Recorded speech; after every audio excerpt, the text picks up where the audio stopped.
홍춘욱 박사님 다시 한번 모셨습니다. 반갑습니다. 네, 안녕하세요. 반갑습니다. 홍춘욱입니다. 백신 저는 맞았거든요. 저도요. 네, 얀센, 민방위. 얀센. 네, 대한민국 민방위. 되게 맞고 아프다 그러던데. 조금 해롱해롱했습니다. 살짝. 네. 저는 아제 백신. 내년 정도면 좀 정상화가 될 것 같긴 한데 요즘 국내 경기라고 해야 될까요? 좀 어떻게 보십니까? 엄청 좋죠. 여러분 살아남은 자의 잔치입니다. 오늘 제가 어디 그 광화문에 있는 제 지인분하고 네. 광화문 교보에서 만납니다. 그렇죠. 식사를 하러 이제 가는데 광화문에 유명한 순댓국밥을 집을 갔는데 줄이 끝이 없는 거예요. 제가 왜 그걸 이렇게 말씀드리냐면 작년 이맘때 네. 제가 이제 서울 시청역 근처에 공유 오피스에서 사무실을 가지고 있었거든요. 요즘은 이제 딴 데입니다. 그때 제가 이제 혼밥을 자주 하게 되잖아요. 아니, 혼자 일하고 또 그때 락다운 엄청 세게 할 때잖아요. 그래서 작년 이맘때 거기 식당 갔을 때 저 혼자 먹은 적이 있었거든요. 아무도 안 이해되시죠? 그러니까 그 맛집들은 배달로 버티고 이제 지금 줄이 끝이 없는. 그래서 주변에 이제 그분이 홍 박사 여기 말고 우리 딴 데 가요 해서 다른 집을 또 갔는데 거기도 줄을.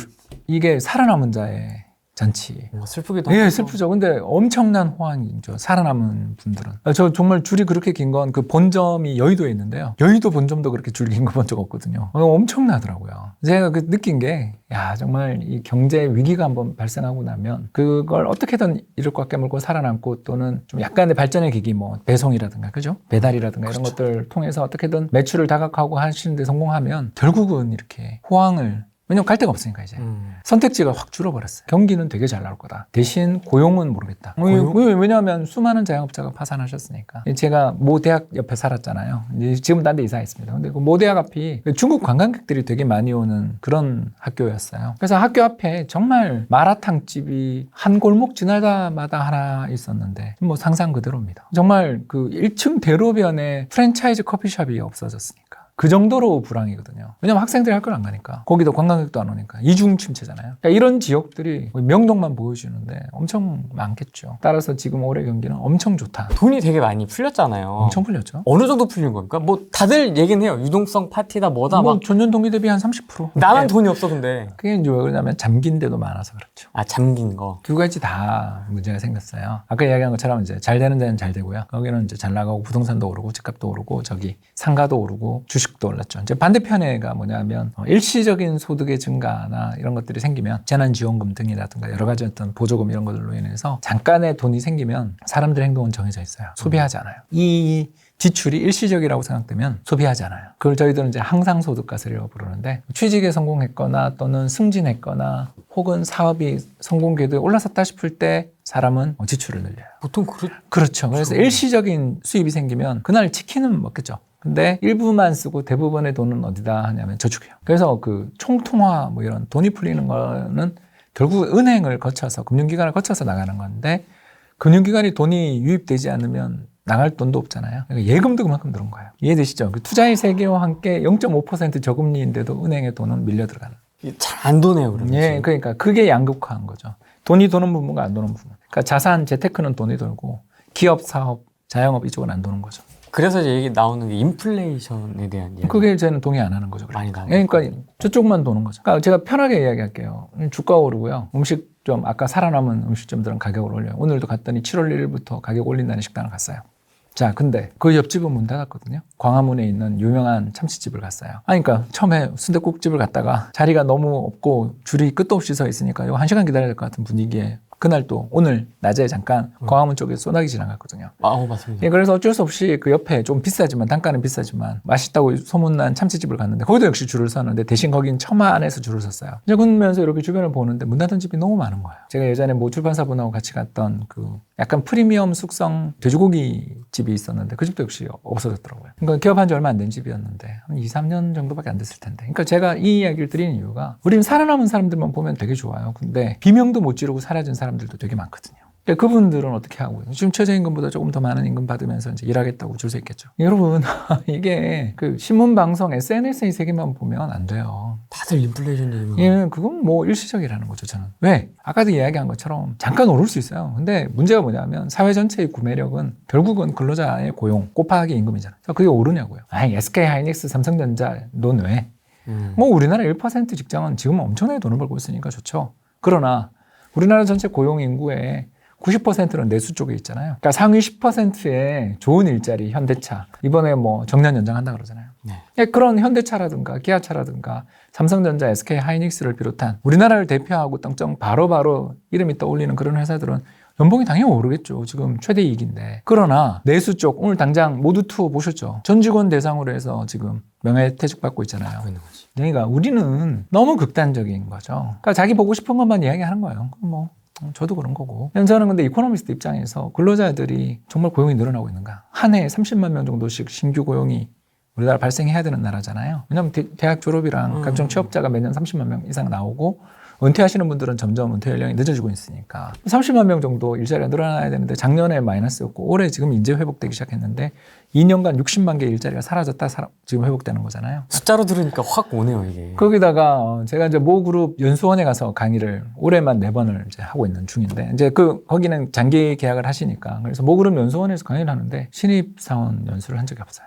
전부 경력 직원들의 내부 연수, 승진자 연수 또는 리더십 과정이지. 신규 공채가 그럼. 네, 신규 공채가 없는 거죠. 그러니까 신규 공채가 없어졌죠. 대신에 이제 수시 채용으로 바뀌었는데 여러분 아시잖아요. 신입들에게도 경력을 원한다고요. 그게 수시 채용이잖아요. 그러니까 오시는 분들이 이제 경력이 얼마 정도 있어야 유리한 채용이 되니까 신입은 어디서? 신입이라고 말할 수가 없는 거죠. 물론 제가 불황이다라는 말을 하려는 게 아니고요. 사회가 이렇게 양극화돼 있고 잘 되는 데만 우리는 보이니까 줄 선 것만 보이니까. 근데 그 옆에 임대합니다. 새 놓습니다라는 간판 안 보이잖아요. 하나만 더 해볼까요? 그러면 개발자 연봉이 억이 넘는다 그러잖아요.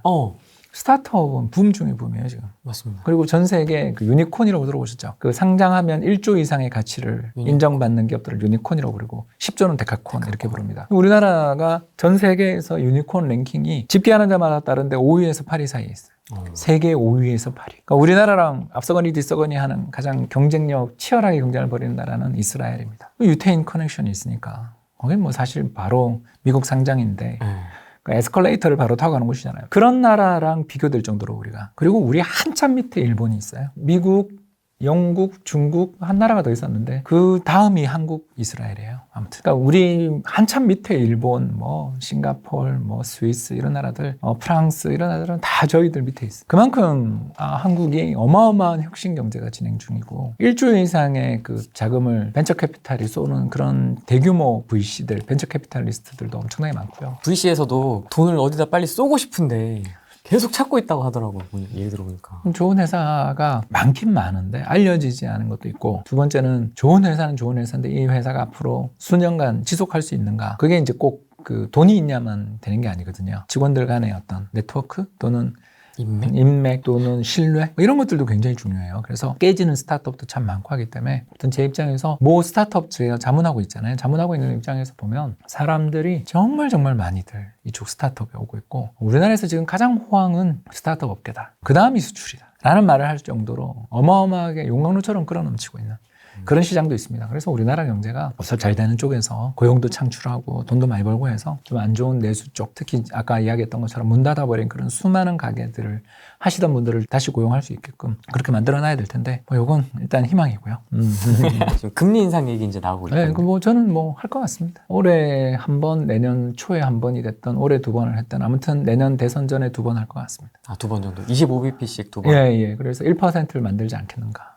저는 정말 반대입니다만 하겠죠. 왜 반대시죠? 일단 우리나라가 경제가 이중 경제라는 걸 그분들은 이해를 못하는 것 같다. 이중 경제. 네, 우리나라는 이중 경제죠. 2080 경제죠. 아까 이야기한 것처럼 공기업, 공무원 그리고 수출 대기업으로 이어지는 상위. 여기에 또 좋은 스타트업들 일부. 나머지 80%. 2080 사회잖아요, 한국이. 딱 그런 사회거든요. 그런 2080 사회인데 부동산도 그래요. 전체 인구 집단의 20%만 살고 있는 서울만 사실 거품이 좀 있거든요. 근데 나머지 80%가 사는 지역이 거품인가? 전혀 그렇지 않다는 거죠. 잠깐 그 이야기를 좀 드리자면 주택 구입 부담 지수 이야기입니다. 전번에도 나와서 했는데 이제 오늘 통계를 하나 더 갖고 왔고요. 그래서 전국 기준으로 해서 우리나라 2000년 말, 작년 연말 기준 주택 구입 부담 지수가 얼마냐면 57이에요. 근데 역사적 평균이 얼마냐면 60. 적정이 얼마냐면 100이거든요. 100이 뭐냐 하면 내가 월급 100만 원 받는데 25만 원을 주택 구입 비용에 쓰는 게 100입니다. DSR 20%. 이렇게 외워두시면 편하겠죠? 총부채 상환 비율. 뭐 다 아시잖아요. 아무튼 간에 전체 소득의 한 4분의 1 정도만 주택 관련 비용을 쓰면 적정이라고 우리 보는 거죠. 왜냐면 지금 비싸니까. 그리고 임대료 나가는 거 이런 거보다 주택 구입해서 그 정도면 살만하니까 사실은. 그죠? 그 정도라고 생각하는데 전국이 평균이 얼마냐 하면 역사적 평균이 60. 그리고 지금이 57. 역사적으로 봐도 저평가고 절대 저평가잖아요. 그러니까 서울의 아파트는 비싸다 동의하는데 전국 단위 집값이 주택 가격이 버블이냐. 그러니까 전체 우리나라 아까 2080 그대로예요. 서울에 1000만이 안 사는데 그래도 그냥 계산상 편의상 우리 인구의 20%가 살고 있는 서울의 집값은 맞아요. 근데 나머지 80%가 버블이냐 이거죠. 경기도 한번 볼까요? 75가 역사적 평균이에요. 75가 역사적 평균인데 경기도가 지금 얼마냐면 76이에요. 그러니까 작년 올해 오르는 거죠. 그러니까 한마디로 말해서 경기도도 그렇게 많이 올랐는데도 불구하고 그 전에 쌌던 거지. 이게 정말 버블이냐라고 물으면 일부 뭐 예를 들어서 15억짜리 속출하고 있는 어떤 지역은 버블이다. 아니, 그렇게 이야기할 수 있다 쳐도 경기도가 다 버블이냐, 남양주 다 버블이고 고양 다 버블이고 안산이 다 버블이냐. 예를 들어서 많이 올랐지만 그게 버블이냐, 그 전에 저평가는 생각 안 하냐. 우리 이렇게 이야기할 수 있는 거죠. 근데 이제 서울로 딱 가는 순간 서울이 지금 얼마냐면 153인데 적정이 100이니까. 그리고 서울은 원래부터 비싸서 서울의 평균이 120이에요. 자, 그러면 평균이 30% 정도 부담하는 거잖아요. 조금. 듣고 보니까, 그죠? 30% 정도를 부담했었는데 그거보다 20%포인트가 높으니까 지금 대략 한 전체 소득의 한 40% 가까이를 쓰고 있는데 문제가 이제 뭐냐 하면 올해 1월부터 6월까지 6월달 데이터가 이제 어제 나왔잖아요. 6월 동안 서울 아파트가 얼마 올랐냐면 8% 올랐어요. 정확하게 8.4% 올랐어요. 주식도 아니고 뭐 완전. 그러니까 올해는 전 주식보다 부동산이 좋다고 그러고 다니잖아요. 작년은 부동산보다 주식이 좋아요 그러고 다녔고. 맞습니다. 그래서 올해는 전 주식은 재미없다. 왜? 프로의 장이다. 맨날 하는 이야기가 그거잖아요. 올해는 저 타이슨하고 너 링에 올라가서 헤드기 없이 붙어야 되는 해다. 무섭다. 네, 그런 해인 거죠. 조지 포먼이 나와도 죽을 것 같은데 타이슨이면 정말 도망 다니다가 끝날 것 같습니다만 도망도 못 다니겠죠. 얼마나 빠른데. 아무튼 제가 핵심적으로 이야기하자면 서울은 지금 이 정도 가격의 상승 흐름이 이어진다고 치고 여기다 금리까지 0.5%포인트가 오른다면 그죠? 이자 부담까지 포함해야 되니까. 그러면 올해 아마 170 정도 되지 않겠나. 그죠? 지금 153? 뭐 이 정도니까. 가격이 지금 10몇 % 오를 것 같고, 이대로 가면. 그죠? 아니, 6개월 만에 8% 올랐으니까. 그러면 올해 10몇 % 오를 거고, 여기에 이자 비용에 따른 주택 구입 부담도 올라가잖아요. 그러면 대략 올해 170 정도 보이는데, 역사상 최고 버블이죠. 이거 어떻게 잡아야 되냐. 자, 금리 인상하면, n분의 1이잖아요. 상위 20%인 서울 사람이 견디기 편해요? 아니면 죄송합니다만 소득 하위 80%가 많이 거주하시는 지역이 견디기 편해요? 아무래도 많이 보시는 분들. 훨씬 편하죠. 이해되세요? 부담 안 한국은행 돼요. 분들 좀 봐주세요, 제발. 그렇죠. 금리 인상하면 서울 집값 잡을 수 있다라고 정말 믿으세요? 진심으로 그렇게 생각하세요? 아니, 여력이 있고 부자들이 사는 동네가 금리 인상에 견뎌내는 힘이 강해요. 아니면 이제 막 올라오기 시작하고 저평가 상태가 굉장히 지속될 정도로 수급이 되게 안 좋았던 지역들이 금리 인상에 강해요. 이 체력이 강한 사람들이 그렇죠. 소득이 있고. 굉장히 슬프지 않으세요? 저는 어제 뭐 토론회 갔는데 정부기관에서 하는 토론회에서 어떤 분이 금리를 인상해서 부동산 버블을 잡아야 된다고 단언을 하시더라고요. 그래서 제가 그랬죠. 얼마 인상할 건데요? 그랬더니 올해 2번은 해야 된다 그래서. 그러면 0.5가 1% 되고 코피스 대출이 2% 후반이 3% 초반이 될 텐데 자, 그 정도 금리 인상을 하면 부동산이 잡힙니까? 그랬더니 어떻게든 잡아야 된다는 거예요. 그래서 아니 그거는 결론을 정해놓고 이야기하시는 거고 지금 우리나라 부동산 시장이 서울은 좀 거품이 있는데 지방 부동산은 굉장히 저평가돼 있는데 금리 인상의 효과는 서울만 집중됩니까? 이렇게 물은 거죠. 그렇잖아요. 그때 뭐래요?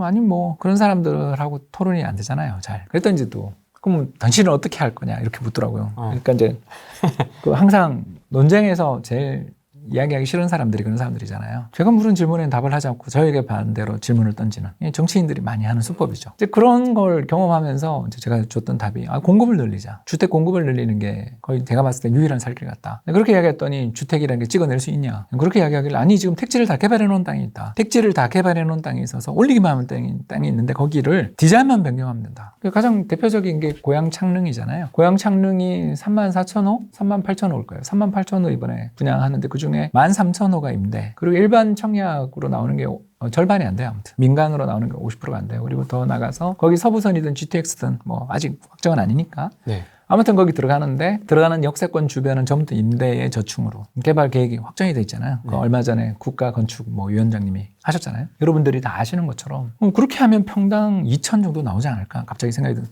왜냐하면 덕은 지구가 생각나니까. 덕은 민양 분양가가 2,500, 2,600이죠. 비싸다 그랬지만 아시는 것처럼 몇백 대 1로 마감됐습니다. 아무튼 간에 서울이 평균이 지금 평당 아파트 가격이 4천만 원 넘어서 5천을 향해서 가고 있는 중인데 네. 평균 가격이 11억이 넘는데 그죠? 평당 가격이 아무튼 4천을 넘어 5천으로 가고 있는데 만약 예를 들어서 그냥 제 강한 가정이죠. 3만 호 그런 거 해서 누구 입에 붙이냐는 거죠. 그것도 절반도 안 되게 민간인데 민간 청약은 절반도 안 될 텐데 네. 그러지 말고 한 10만 호 개발하자는 거죠. 그리고 역세권 서부역이 들어서는 고양선이 들어가든 GTX가 들어가든 아무튼 핵심이 되는 역 근처를 한 50층짜리 한 20동 지었고 50층짜리 20동 짓고 그 주변을 호수공원으로 만들면 안 되냐. 그러면 고밀도로 컴팩트 시티 개발을 해버리면 평당 분양가가 떨어지잖아요. 그렇지 않습니까? 그러면 1,500도 가능할 거 아니에요. 참고로 2008년 지금 가장 경기도에서 제일 비싼 광교 신도시가 1,380만 원에 분양했을 때 비싸다고 난리도 아니었지만 지금 생각해보니까 혜자스러운 가격이었잖아요. 그렇죠. 굉장히 싸게 하자는 거죠. 재정을 투입해서. 그리고 민간 분양을 임대를 줄이는 게 아니라 제 말은 임대 1만 3천 원 놔두고 민간을 7만 원으로 하면 되잖아요. 이해되시죠? 제가 주장하는 바를 아시겠죠? 그래서 여건처를 컴팩트 시티로 지하 주차장 한 8층까지 파고 다. 그리고 역세권에 바로 걸어서 갈 수, 도어 투 도어로 갈 수 있게 10분 거리에 50층짜리 한 20동 짓자는 거죠. 그러면 안 되냐 이거죠. 그리고 정부가 LH 공사도 몇 개 짓고 민간에게 잘 짓는 선수들한테 진짜 그래서 그러면 고용도 엄청 늘고 물론 서부선이나 뭐 GTX 이거는 10년 안에 개통이 될지는 저도 모릅니다. GTX-A 뭐 공사 중단됐다는 둥 그런 이야기 많이 들었잖아요. 우리 설계 변경 이야기도 들었고 네. 정말 2023년 믿으신 분 아무도 없잖아요. 네. GTX-A 라인이 정말 2023년 개통될 거라고 생각하세요? 저는 월드컵 대교 본 다음부터는 그런 거 안 믿어요. 월드컵 대교가 2022년 개통도 지금 어려워 보이잖아요. 상판 아직도 안 올렸던데. 그게 언제부터 짓기 시작했냐면 2002년 서울 월드컵부터 20년째 짓고 있어요. 왜 그럼 다리 하나를 짓는데 20년 걸리냐고요? 간단해요. 예산 제대로 배정 안 하고 또 여러 가지 문제에 뭉착하면 오래 갑니다. 그래서 교통망이라는 게 그렇게 신속하게 확충된다라는 꿈은 그는 그냥 희망인 거죠. 대부분은 희망인데 그렇다면 희망이 현실이 되게끔 해주는 방법이 두 개잖아요. 첫 번째 아까 이야기한 것처럼 값이 싸든가 두 번째 돈을 많이 집어넣어서 빨리 해주면 되잖아요. 둘 다 가능하잖아요. 국책사업인데 재정만 투입하면 돼요. 아직 예산안 통과 안 됐잖아요. 9월 아직 통과 안 됐잖아요. 그러면 내년 예산안에 어마어마하게 몇십 조씩 집어넣으면 되잖아요. 작년에 재정적자 100조 가지고 막 그러는데 우리나라가 세계에서 OECD 국가들 중에서 가장 재정이 건전한 나라잖아요. 아, 그렇습니까? GDP에 미국 같은 경우에 GDP에 작년에 재정적자가 15%예요. 작년은 우리나라 5%였어요. 자, 여러분 생각해보세요. 15% 재정적자가 늘어난 나라가 건전해요. 5% 재정적자 늘어난 나라가 건전해요. 상대평가라니까요. 국가 부채를 절대적 기준이 어디 있어요. 몇 퍼센트면 위험하고 몇 퍼센트면 위험하지 않다. 그걸 주장하던 분들이 바로 라인하트하고 그리고 로고프 교수가 주장했던 2009년 10년 당시에 있었던 논문인데 그 논문 철회했잖아요. 그때 GDP 대비 90% 이상의 국가 부채를 가진 나라는 경제 성장률이 둔화된다라는 그런 논문을 써서 센세이션을 일으켰는데 알고 봤더니 데이터가 문제가 있어서 철회했잖아요. 망신을 당하고. 참고로 하버드 대학 교수입니다. 전 IMF 수석 이코노미스트. 저는 이코노미스트로 현장에서 이렇게 먹고 살아서 그런지 모르겠는데 Show me the statistic. 아니 정말 국가 부채가 그렇게 많으면 이 저금리 상황인데 국가 부채가 그렇게 많으면 정말 나라가 망하는지를 보여줬으면 좋겠고요. 두 번째, 상대평가인데 G7, G10 국가 중에 한국보다 국가부채 더 많은 나라가 훨씬 더 많은데 그리고 한국보다 성장률이 훨씬 더 낮은 나라가 많은데 왜 우리는 국가부채를 늘리면 나라가 망하고 그 나라는 괜찮은가? 비교를 해야 되잖아요. 1인당 국민소득 기준으로 해서 참고로 한국이 이탈리아보다도 높고 스페인보다도 높고 GDP 절대 규모도 캐나다라든가 호주를 따돌리고 세계 지금 9위 정도 하고 있는데 그 이상의 나라 중에 못 사는 나라 천지잖아요. 또 인도라든가 또 중국 같은 나라는 빼야 되잖아요. 1인당 국민소득이 안 되는데. 자, 그러면 1인당 국민소득도 되면서 경제 사이즈 규모도 되는 전 세계 한 10나라, 7나라 중에 한국보다 재정이 건전한 나라가 어딨냐고요. 영국? 프랑스? 독일? 캐나다? 캐나다는 좀 삐까삐까 할 수 있겠죠. 근데 좀 그건 다르고요. 캐나다 경제를 안정적이라고 말할 수 있는 사람 아무도 없죠. 어마어마하게 환율. 캐나다 달러 환율 한 번만 쳐보십시오. 더블, 반토막, 더블, 반토막. 20년째 그러고 있습니다. 환율이 더블 났다, 반토막 났다. 아, 그럼 나머지는 아유. 왜 그런지 아시잖아요. 미국이랑 너무 붙어 있어서 경제 자체가 미국에 종속돼 있고요. 두 번째, 경제가 어떻게 돌아갑니까? 삼림과 그 샌드 오일 같은 타로 오일 같은 원자재에 대한 비중이 너무너무 크고요. 세 번째, 나라 자체가 자산 시장의 사이즈는 작은데 미국 시장은 바로 크잖아요. 그래서 CPPIB, 캐나다 국민연금 같은 경우는 운영 본부 자체가 뉴욕에 있습니다. 토론토에도 본부는 있어요. 근데 거기는 이제 사무소. 실제 운영 조직은 CPPIB, IB라는 그 브랜치는 별도 독립된 브랜치는 뉴욕에 있습니다. 우리도 그렇게 사실 해야 된다고 생각해요. 국민연금이 한국에 있을 이유는 저는 없다고 생각해요. 왜? 우리 국내 자산의 비중이 앞으로 계속 줄고 해외 자산의 비중이 늘어난다면 운용 자체의 본부 헤드쿼터가 미국 뉴욕이라든가 아니면 영국 런던이라든가 이런 데로 가야죠. 글로벌 금융시장으로 가야죠. 아니 성과를 잘 내면 되지. 일자리를 꼭 한국에 만들어야 돼요? 그거 몇 명 뽑는다고? 전체 운용 인력 100명인데 그 사람들이 한국에 있다고 해서 뭐가 한국 경제가 달라져요? 오히려 운용을 잘할 수 있는 대로 그리고 글로벌 인재를 뽑아서 수익을 0.01%라도 올리는 게 그분 연봉 몇백 배를 버는데 아무튼 이런 여러 가지 사례를 보듯이 국가 부채가 문제다. 문제죠. 이대로 가면 항상 전제가 그거잖아요. 세타리스 파리부스. 현재 기조가 그대로 간다면 우리 경제 미래에 어떻게 어려워진다. 맞죠. 근데 제가 아까도 잠깐 스타트업 이야기를 했지만 우리 경제가 이런 스타트업 경제가 될 거라고 5년 전에 생각한 사람이 누가 있습니까? 어마어마하잖아요. 카카오나 네이버도 사실 스타트업 출신인 거고. 우리 경제 자체에서 혁신적인 기업들이 이렇게까지 빠르게 성장하고 지금 당장 카뱅 들어오면 KB보다 시총이 더 크다며요. 이런 어마어마한 기업들이 준비를 하고 있잖아요. 또 카카오페이도 기억하고 준비하고 있을 거고. 일본에 상장된 라인도 그렇고.